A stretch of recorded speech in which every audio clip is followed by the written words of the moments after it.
বাস ও ট্রাকের সংঘর্ষে জখম প্রায় 20 জন যাত্রী। রবিবার ঘটনাটি ঘটে মুর্শিদাবাদের নবগ্রাম থানার মেহেদিপুর বাসস্ট্যান্ড সংলগ্ন এলাকায়।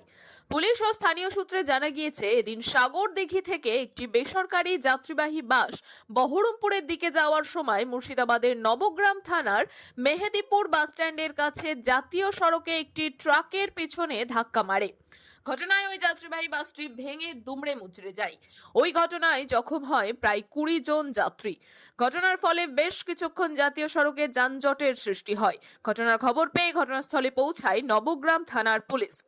পুলিশ ও স্থানীয় মানুষজন এসে যাত্রীদেরকে তড়িঘড়ি উদ্ধার করে মুর্শিদাবাদ মেডিকেল কলেজ হাসপাতালে চিকিৎসার জন্য নিয়ে যায়। একটু বলুন তো। বাসে চলতে চলতে হঠাৎ দেখি কিছুর সাথে একটা ধাক্কা লেগে গেল। আর কিছু বুঝতে পারা গেল না। ক্ষয়ক্ষতি কেমন কি হয়েছে? অনেক মানুষ অনেক লেগেছে, অনেক কিছু লোকে অনেক। কারো কি প্রাণহানি হয়েছে? হ্যাঁ, কেউ কি মারা গিয়েছে?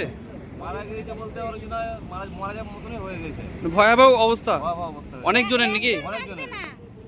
একজন আর কিছু বাচ্চাও খাম হয়ে গেছে। কোথা থেকে আসছিলেন? সাগরদিঘি থেকে আসছিলাম, বহরমপুর যাচ্ছিলাম।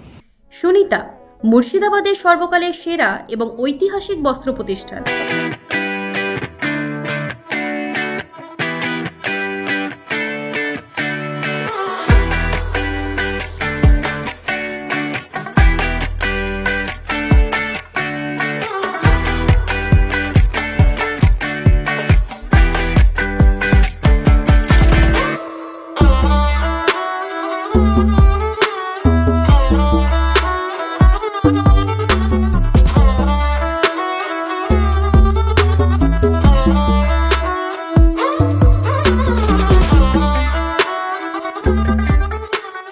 বিয়ের কেনাকাটা থেকে শীতের পোশাক, নামি ব্র্যান্ড, সেরা দাম, একটাই নাম সুনিতা।